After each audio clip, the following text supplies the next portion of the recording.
माननीय अध्यक्षा महोदय,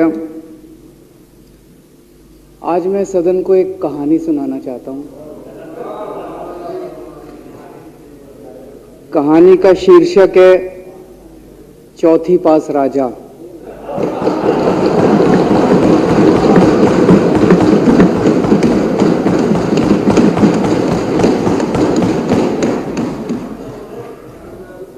आपने बचपन में राजा रानी की बहुत कहानियां सुनी होंगी। मेरी कहानी में रानी नहीं है,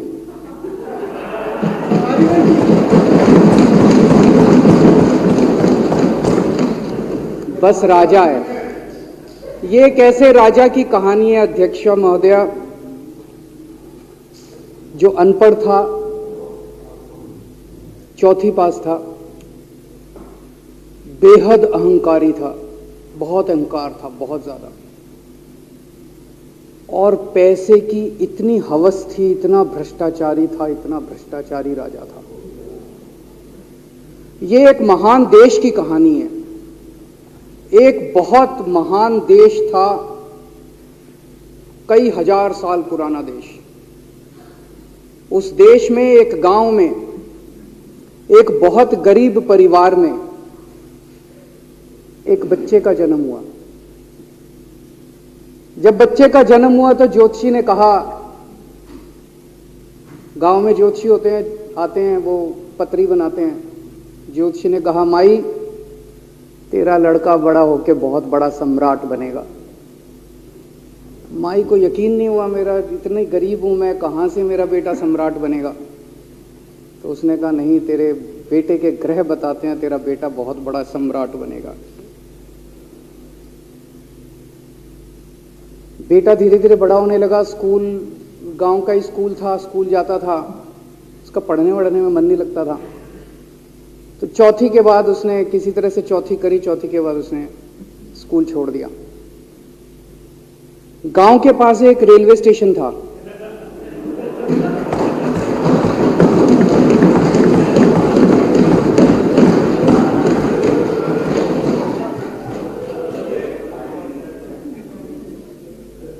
तो घर का खर्चा चलाने के लिए वो लड़का वहां स्टेशन पे चाय बेचता था। लड़के को भाषण देने का बड़ा शौक था। सारे गांव के लड़कों को इकट्ठा कर लेता, आसपास के गांव के भी इकट्ठा कर लेता, सामने वो खाट डाल लेता, उस पर चढ़ जाता और भाषण देता। धीरे धीरे आसपास के गांव के लड़के भी इकट्ठे हो गए। जिस भी चीज में भाषण देता, एक बार शुरू हो जाता तो बंद ही नहीं होता।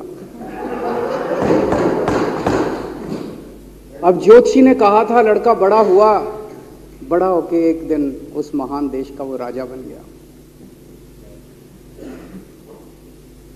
पूरे देश में उसका नाम हो गया चौथी पास राजा। लोग उसको चौथी पास राजा कहते थे। अब उसे आता जाता कुछ था नहीं, पढ़ा लिखा था नहीं। अफसर आते, कुछ अंग्रेजी में चपर चपर करते, उसको समझ नहीं आता। अफसर जो मर्जी उससे साइन करा के ले जाते, जो मर्जी उससे साइन करा के ले जाते। अब वो कुछ पूछे अफसरों से तो उसे भी शर्म आती थी कि मैं पूछूंगा तो उनको लगेगा अनपढ़ आदमी है, पता चल जाएगा। तो उसके भी दिल में ये रहता था, यार मैं पूछूं ना पूछूं। पता नहीं किस किस चीज पे उसने चौथी पास राजा ने साइन कर दिए। फिर धीरे धीरे राजा को ये बुरा लगने लगा, यार ये मेरे को चौथी पास कहते हैं। तो उसने एक फर्जी डिग्री बनवा ली। कहीं से फर्जी डिग्री बना के ले आया, एमए की। बोला मैं एमए हूं। तो लोगों को लगा, यार ये तो ठीक नहीं है, ये तो फर्जी डिग्री हम बना के ले आया हमारा राजा। तो लोगों ने आरटीआई डाली। जो आरटीआई डालता उस पर 25,000 रुपये जुर्माना।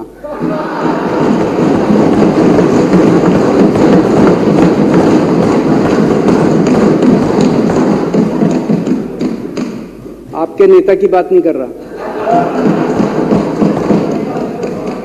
आप लोग भी हंस सकते हो।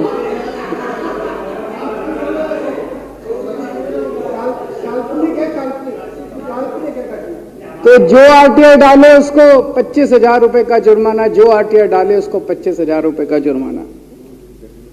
एक दिन कुछ लोग गए चौथी पास राजा के पास, बोले जी एक बड़ा धांसू आइडिया लेके आए हैं। बोले बताओ। बोले जी नोटबंदी कर दो, भ्रष्टाचार खत्म हो जाएगा देश से। तो उसने कुछ पूछा, उसे कुछ समझ नहीं आया राजा को क्या कह रहे हैं क्या नहीं, पर उसे लगा यार कुछ धांसू आइडिया होगा। उसने एक दिन रात को 8 बजे टीवी चैनलों पे जाके नोटबंदी कर दी। बोला सारे नोट बंद। पूरे देश में हाहाकार मच गया, तड़प गए लोग, धंधे बंद हो गए, दुकानें बंद हो गई, लोग बेरोजगार हो गए, बुरा हाल हो गया पूरे देश। लंबी लंबी लाइनें लग गई पूरे देश के अंदर। लोगों ने जाके उसको कहा जी नोटबंदी कर दो, आतंकवाद खत्म हो जाएगा। ना आतंकवाद खत्म हुआ, ना भ्रष्टाचार खत्म हुआ, देश बर्बाद हो गया। वो महान देश जिसका वो राजा बना था, वो देश 10 साल 15 साल 20 साल पीछे चला गया उस नोटबंदी से, उस चौथी पास राजा की वजह से। एक दिन कुछ लोग गए उस राजा के पास, बोले जी खेती खूब बड़ी हो जाएगी, ये किसानों के कानून पास कर दो। अब उसको कुछ अकल नहीं थी राजा को, अनपढ़ राजा था। उसने साइन कर दिए, 3 काले कानून पास हो गए किसानों के। पूरे देश के किसान सड़कों पे, जगह जगह मोर्चे, 750 किसानों की मौत हो गई 1 साल के अंदर। अंत में राजा को वो कानून वापस लेने पड़े। धीरे धीरे देश की समस्याएं बढ़ती गई, क्योंकि राजा ऐरे गहरे। इससे पहले एक और राजा आया था, मोहम्मद बिन तुगलक। वो भी ऐसे ही करता था, कभी उसने देश की राजधानी बदल दी, कभी बोला मैं चमड़े के सिक्के बनाऊंगा। उसी तरह से ये था अनपढ़ राजा, कुछ भी कर देता था। अब राजा को एक दिन लगा यार मैं तो राजा बन गया, पता नहीं कितने दिन रहूंगा। तो उसकी गरीबी में जो जीवन उसने जिया था, उसे लगा यार पैसे तो कमाने चाहिए। पैसे कैसे कमाऊं? पैसे कमाऊंगा तो जनता में छवि खराब होगी। तो उसने अपने एक दोस्त को बुलाया और उस दोस्त को बोला कि ऐसा करते हैं कि मैं तो राजा हूं, सारे सरकारी ठेके तेरे को दिलाऊंगा, सारी कंपनियां तेरे को दिलाऊंगा, सरकारी पैसा तेरे को दिलाऊंगा। नाम तेरा, पैसा मेरा। तेरे को पूरे उस पे 10% कमीशन तेरे को मिलेगा, सारा पैसा मेरा। दोस्त मान गया। दोस्त को क्या था, फ्री में पैसा मिल रहा था, दोस्त मान गया। उसके बाद दोनों ने मिलके जो देश को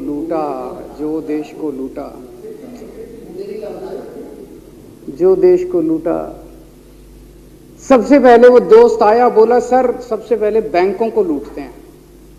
तो वो बोला वो कैसे यार, बैंकों को लूटेंगे तो ये तो ठीक नहीं है। बोला नहीं ऐसे करते हैं, आप किसी बैंक के चेयरमैन को बुलाओ, उसको बोलो कि वो मेरे को लोन देगा। तो बोला लोन देगा तो वापस करना पड़ेगा। बोला वापस कौन करेगा, वापस थोड़ी करना है, आप राजा हो, वापस नहीं करना, लोन दिला दो बस। तो राजा ने एक बैंक के चेयरमैन को बुलाया, बोला इसको लोन दे। तो वो चेयरमैन की सिट्टी पिट्टी गुम हो गई, यार मैं तो मर जाऊंगा, फंस जाऊंगा, वो भाग गया। तो फिर उन्होंने ढूंढ ढांड के एक ऐसा चेयरमैन चुना जो कि सरासर भ्रष्टाचारी, जिसके ऊपर 10 फाइलें खुली हुई, जिसके ऊपर 10 केस चल रहे, उसको बुलाया। बोला देख तेरे को चेयरमैन बना रहे हैं, अब तू 10,000 करोड़ रुपए दे दे इसको, नहीं तो तेरे को जेल भेजेंगे। जेल जाना है कि पैसे दे रहा है? उसने कहा माई बाप मैं जो कहोगे जहां कहोगे साइन कर दूंगा। उसने 10,000 करोड़ रुपए का लोन उसके दोस्त को दे दिया। ऐसे करते करते 1,00,000 2,00,000 करोड़ रुपए इन्होंने बैंकों से लूट लिए। राजा ने, चौथी पास राजा ने और उसके दोस्त ने मिलकर 2-2.5 लाख करोड़ रुपए बैंकों से लूट लिए। अब बैंकों से पैसा लूटने के बाद उन्होंने देश को खरीदना चालू किया। सबसे पहले उन्होंने देश के एयरपोर्ट खरीदे, पहले 6 एयरपोर्ट खरीदे, फिर उन्होंने बिजली कंपनियां खरीदी, फिर उन्होंने बिजली के दाम बढ़ा दिए पूरे देश के अंदर, फिर उन्होंने सी पोर्ट खरीदने चालू कर दिए, फिर उन्होंने कोयले खदानें ले ली, फिर इन्होंने पुलिस को भेज भेज के जो लोगों की कंपनियां थी, प्राइवेट लोगों की कंपनियां, यहां बंदूक रख रख के उनकी कंपनियां छीन ली राजा ने और उसके दोस्त ने। हाहाकार मच गया पूरे देश के अंदर। इतनी महंगाई हो गई, इतनी महंगाई हो गई पूरे देश में। पहले गैस 400 रुपए सिलेंडर होती थी, चौथी पास राजा के आने के बाद 1100 रुपए सिलेंडर हो गई। पहले पेट्रोल 71 रुपए होता था, 97 रुपए हो गया। पहले डीजल 57 रुपए होता था, 90 रुपए लीटर हो गया। जब पेट्रोल के दाम बढ़ गए, डीजल के दाम बढ़ गए, तो सारी चीजों के दाम बढ़ गए देश के अंदर। हाहाकार मच गया। सब चीजों पे इसने और इसके दोस्त ने कब्जा। दूध पहले 46 रुपए होता था, 66 रुपए लीटर हो गया। बच्चों को माएं दूध पिलाने लायक नहीं बची, घरों के अंदर छोटे छोटे बच्चों के दूध छीन लिए इसने राजा ने। सरसों का तेल 90 रुपए लीटर होता था, 214 रुपए हो गया। बताओ, धीरे धीरे पूरे देश में हाहाकार मच गया। लोग अब राजा के खिलाफ आवाज उठाने लगे, लोग उसके खिलाफ बोलने लगे। तो राजा ने कह दिया, जो मेरे खिलाफ बोलेगा पकड़ के जेल में डाल दो। एक के बाद एक राजा ने लोगों को पकड़ पकड़ के जेल में डालना शुरू कर दिया। किसी ने राजा का कार्टून बना लिया, उसको भी जेल में डाल दिया। किसी ने राजा का नाम गलत ले दिया, उसको भी जेल में डाल दिया। किसी टीवी चैनल वाले ने राजा के खिलाफ लिख दिया, उसको भी पकड़ के जेल में डाल दिया। किसी जज ने राजा के खिलाफ कोई ऑर्डर कर दिया, उसको भी पकड़ के जेल में डाल दिया। ना जजों को छोड़ा, ना पत्रकारों को छोड़ा, ना मीडिया को छोड़ा, ना व्यापारियों को छोड़ा, ना उद्योगपतियों को, किसी को नहीं छोड़ा। राजा ने पकड़ पकड़ के उसने चौथी पास राजा ने सबको जेल में डालना चालू कर दिया। एक महान देश कहां से कहां पहुंच गया। उसी देश के अंदर एक छोटा सा राज्य था, उस राज्य का एक मुख्यमंत्री था।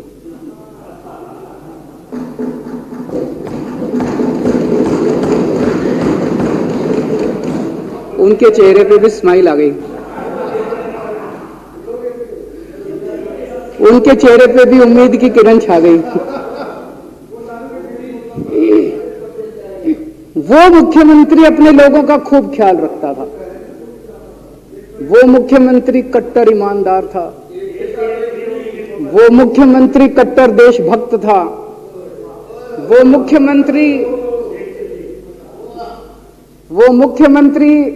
पढ़ा लिखा था।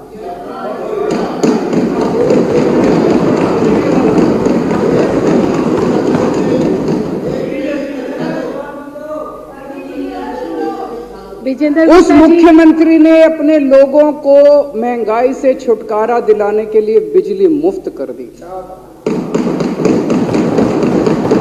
भाई साहब, उसके बाद तो चौथी पास राजा पागल हो गया।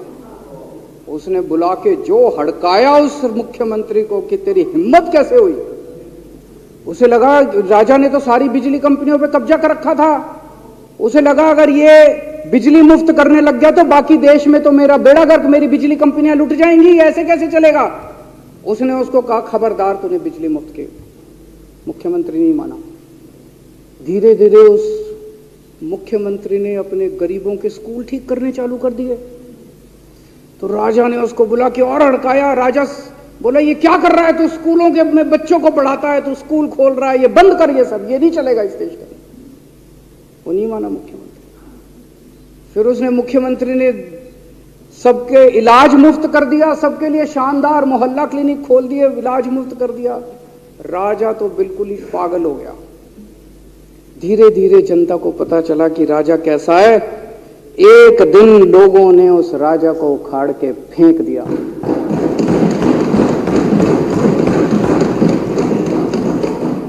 और लोगों ने एक किसी ईमानदार और देशभक्त आदमी को वहां बिठा दिया और उनकी सरकार आ गई।